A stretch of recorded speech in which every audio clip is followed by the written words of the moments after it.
2, Part 3, and Part 4. Now look at Part 1. Part 1. You will hear a conversation between Harry and Andrea, two students who have just finished their final exams. First, you have some time to look at questions 1 to 5.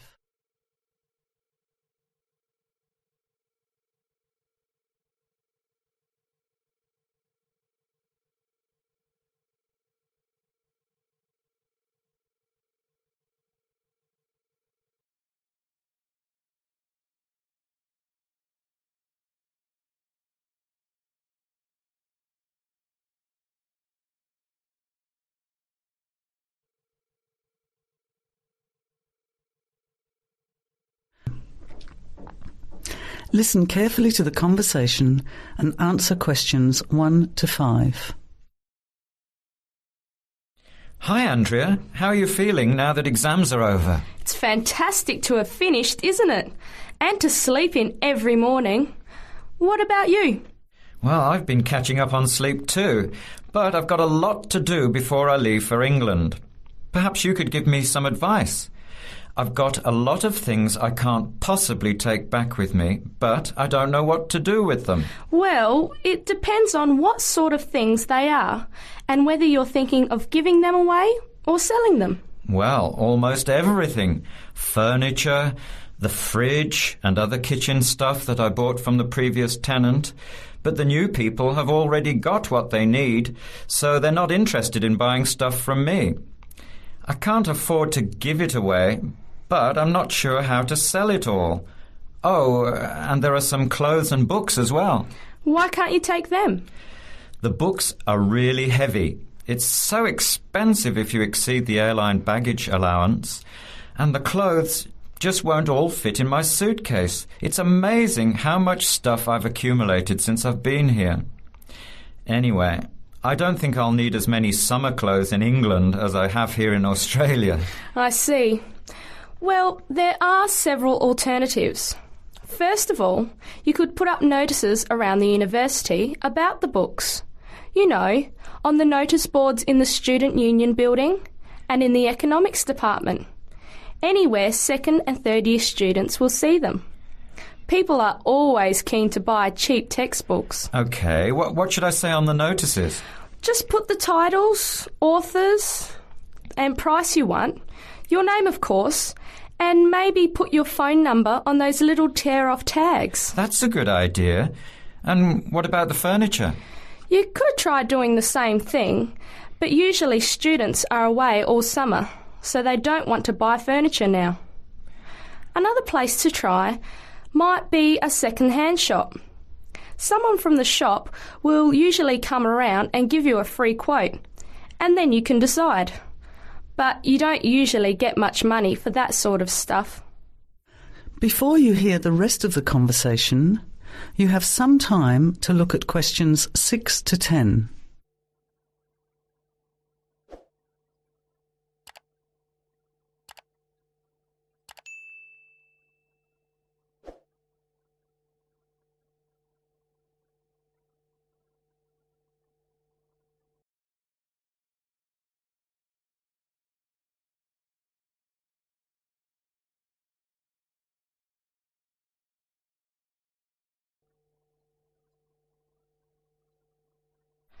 Another alternative is to put an advertisement in the Trading Post. Do you know that paper? It comes out every week advertising things people want to sell. You have to pay to put the advert in and then hope people phone. Give them as much information as possible, and if they're interested, invite them to come and have a look. The hard part is agreeing on a price. No, I haven't seen the Trading Post, but I should have a look at it. And I could advertise the fridge, the microwave and the furniture. But the kitchen stuff isn't really that good. You know, old cutlery, a few pots and pans and some plates and things. What shall I do with them? Well, another option is to donate the kitchen things to a charity shop. You know, like the Salvation Army or St. Vincent de Paul. Why don't you get a second-hand shop to give you a quote first? Yes, I could do that. Find out how much they'll give me and then decide whether to sell them or give them away. But I've still got the clothes. A charity shop will take them too, as long as they're in good condition. And even though you don't get any money, at least you know that someone who really deserves some help has benefited. That's a good point. I'll advertise the expensive stuff, the furniture, and donate the clothes and kitchen stuff. Let's go and buy a trading post and you can help me write the advert. Well, actually, I'm interested in buying the fridge and the microwave, depending on the price, of course. OK, let's see how good you are at bargaining. That is the end of part 1. You now have half a minute to check your answers.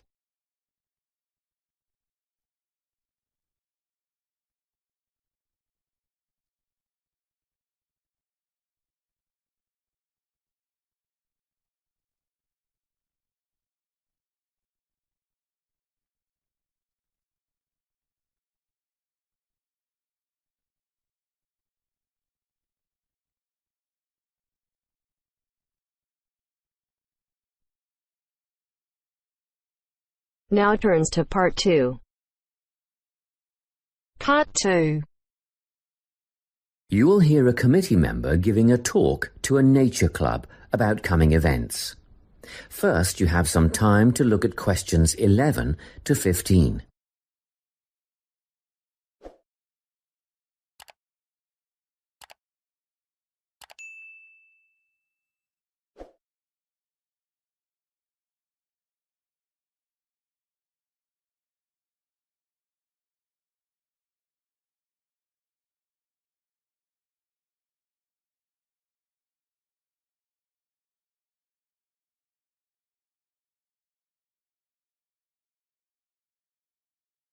Listen carefully and answer questions 11 to 15. Hi everyone, it's good to see such a big turnout at our Nature Club session for June. Just before we start this evening's workshop, I'd like to draw your attention to what we have in store for you in the second half of the year.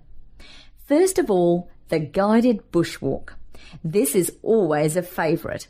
Starting out on the Springvale Plateau and continuing down into a section of the State Conservation Area.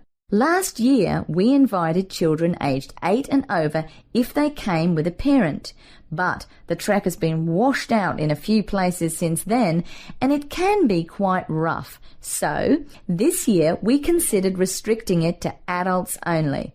However, on reconsideration, the committee has now decided to recommend it for all bushwalkers who are over the age of 12. Another very popular option is the bird observation walk. We'll be searching for both migratory and native birds as we walk through tidal marshlands and mangroves, and you can expect to get your feet uncomfortably wet and muddy if you don't wear rubber boots. These are a must. The leader will have a strong pair of binoculars, so we'll rely on her to name the species for us. And we've ordered some bird identification books that you may wish to purchase at a later date. From the bush to the swamp and now to the sand dunes. Our leader will help us identify plants native to the local area as well as some invasive weed species. We'll be asking for volunteers to help pull out the weeds where possible, so a pair of sturdy gardening gloves is essential. Spades and other tools will be provided. It could get very hot and you'll need water, plenty of it, but a local business owner is willing to provide bottled water free of charge. The next outing, Bush Tucker, is a new one. Have you ever wondered what life in this country would have been like 200 to 2,000 years ago? Well, come on this trip and you'll find out how the indigenous inhabitants used local plants as food and medicine. Because lunch is included in this trip, there will be a small charge per person.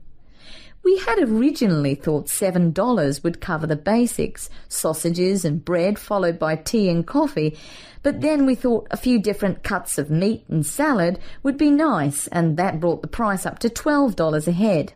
At one stage we even contemplated including seafood, but that would have been a bit too expensive, around $15, so meat and salad it is. We expect this to be a popular event, so we'll need advance bookings to organise the catering. Please let us know your intentions by the 10th of November, and be aware that we'll require prepayment by the 15th of November. You can still change your mind and get a refund up to the 25th of November, but after that date, if you pull out, you'll forfeit the money paid. Before you hear the rest of the talk, you have some time to look at questions 16 to 20.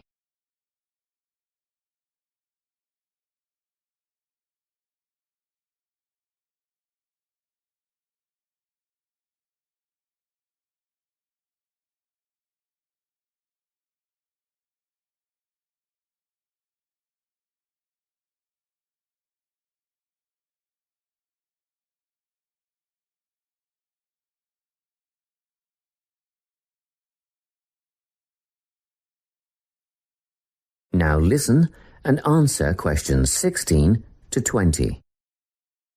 Well now, if you can give me a few more minutes of your time, I'll fill in a few details for you. The bushwalk, led by Glenn Ford, is first up in July, on the 2nd of the month. It'll start from Springvale as usual, but this year we'll be setting off in the morning at 9:15 and we'll get back at 1 in the afternoon. The birdwatching expedition is on the 10th of September at Camford, and the leader is the president of the Nature Club, our very own Joy Black. If you have any questions at all about bird life, Joy is the person to ask. This is a twilight outing from 4:30 to 6:30. Next up is the trip to the sand dunes on the 26th of November with Rex Rose. A bit of an early start, especially for those of you with a fair way to travel, but we'll meet at the observation hut at 8:30. That's the observation hut, 8:30 till 10:30. And even at that time of the morning, it'll be very hot, so come prepared. The last trip on the program is the Bush Tucker excursion on the 3rd of December with Ranger Jim Kerr.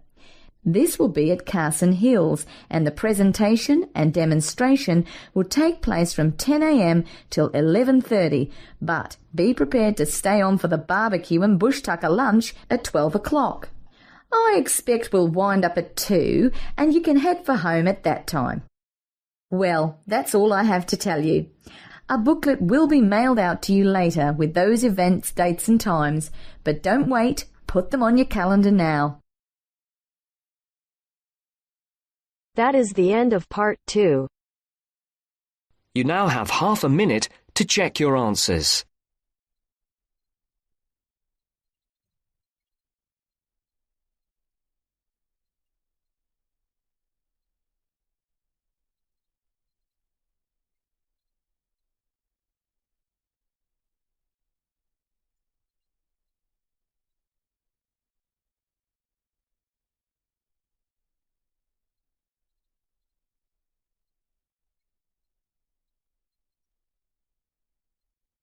Now turns to part 3. Part 3. You are going to hear a lecture about dining services. First, you have some time to look at questions 21 to 24.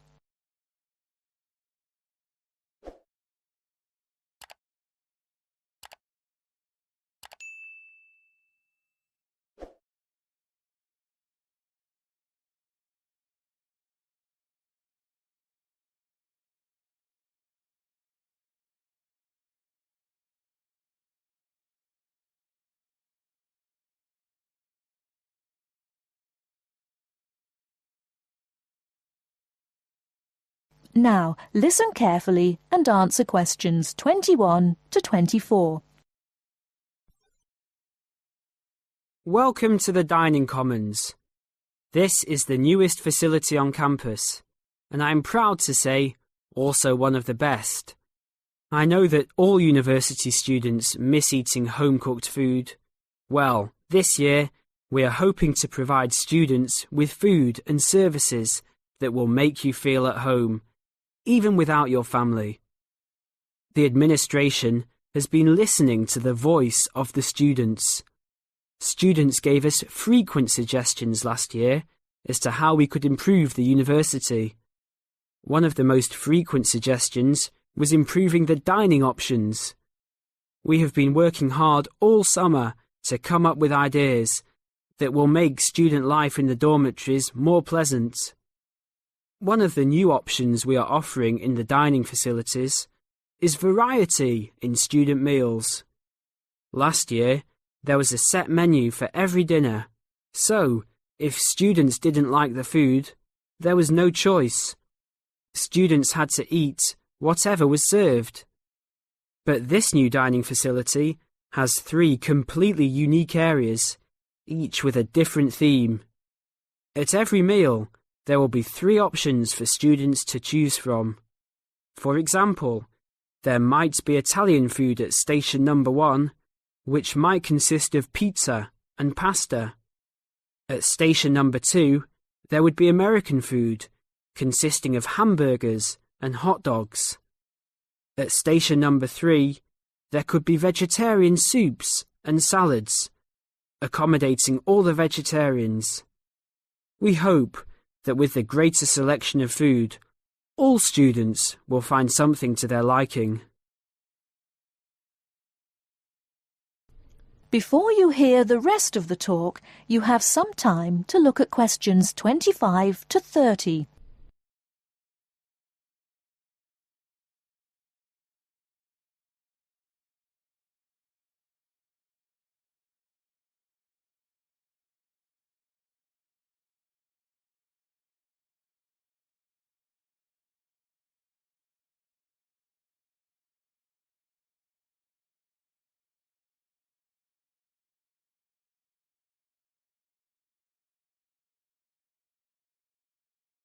Now listen and answer questions 25 to 30.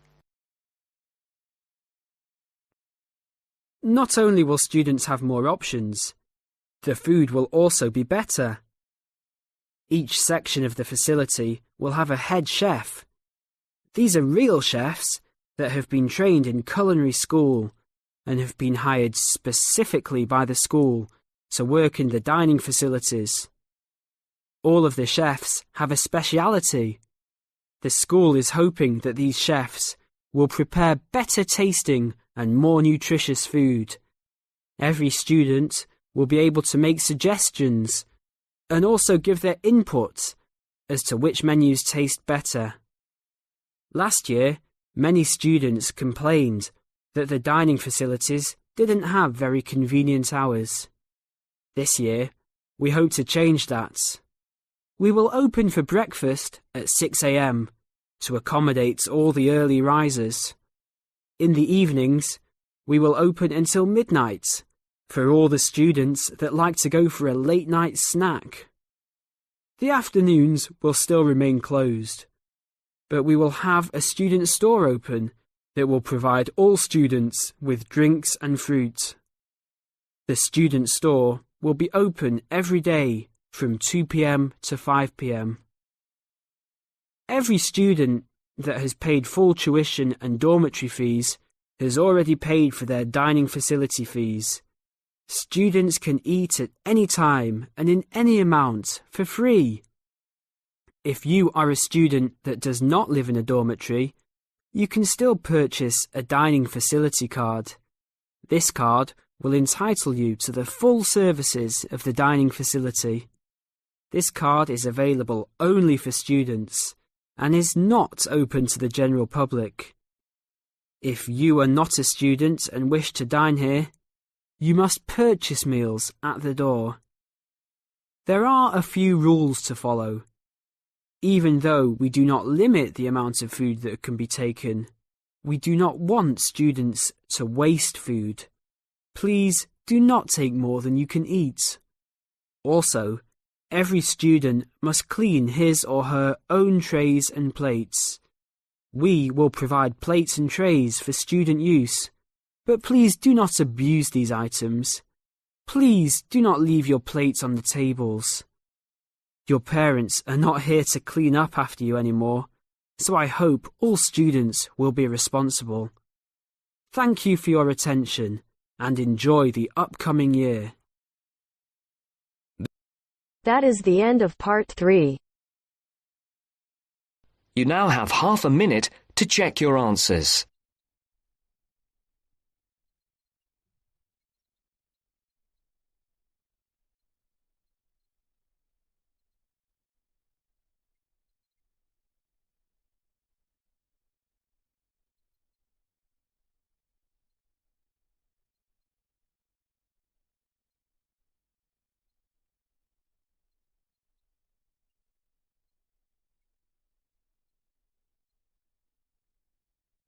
Now turns to part 4. Part 4. This is Jane Frost with this morning's edition of Wake Up with Frost. First, you have some time to look at questions 31 to 40.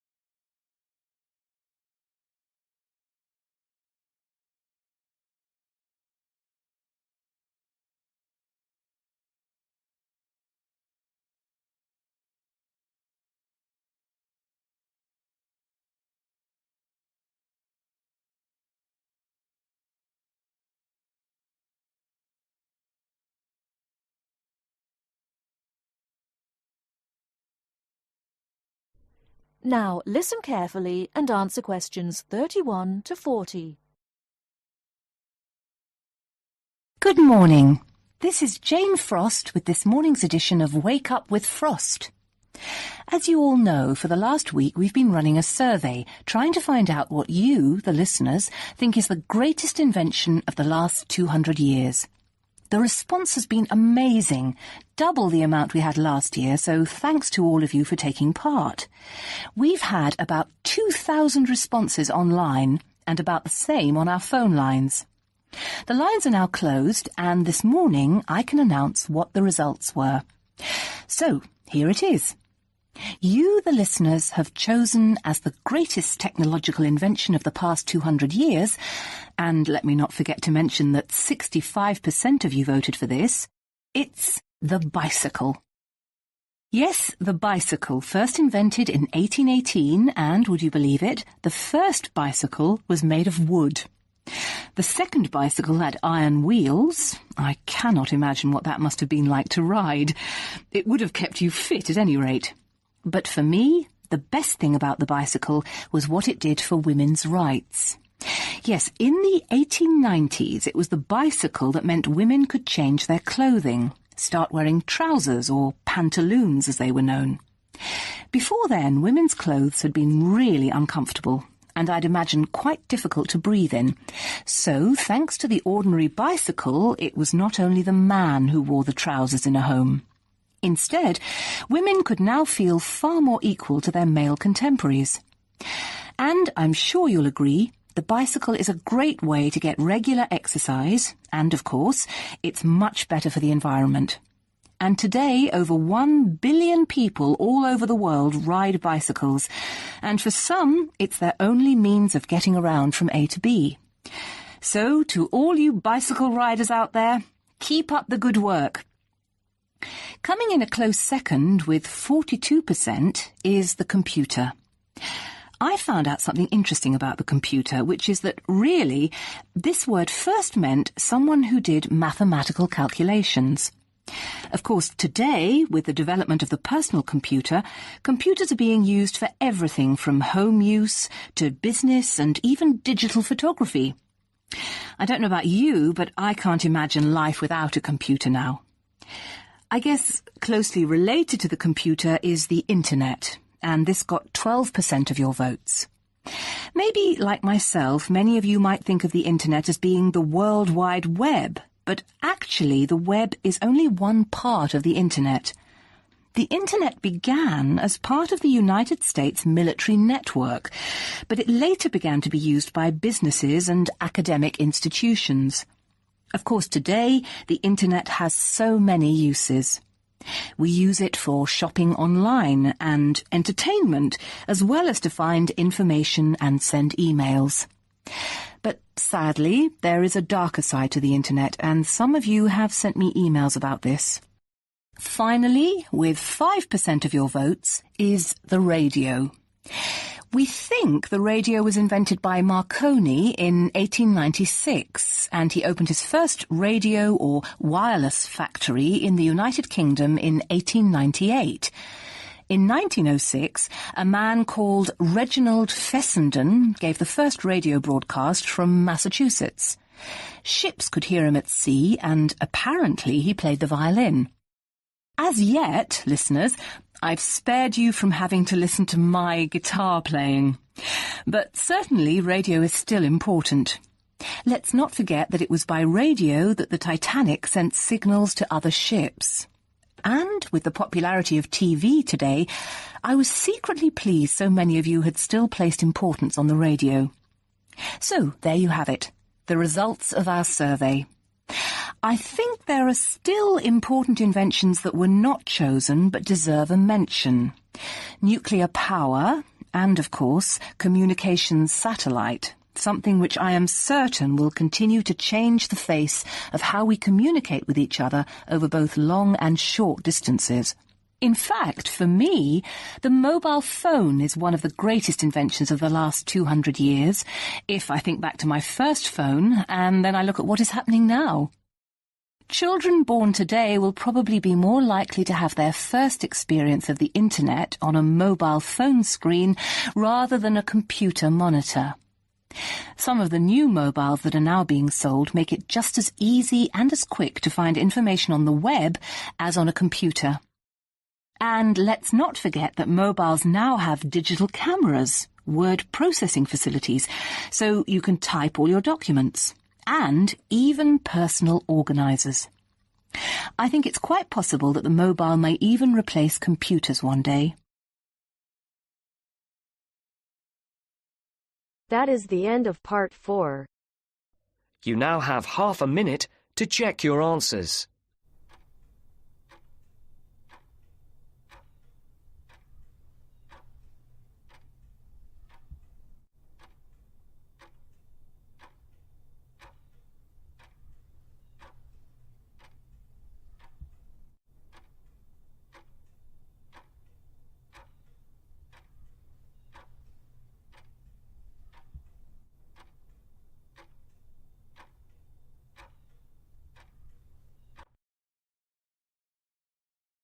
That is the end of the listening test. In the IELTS test, you will now have 10 minutes to transfer your answers to the answer sheet.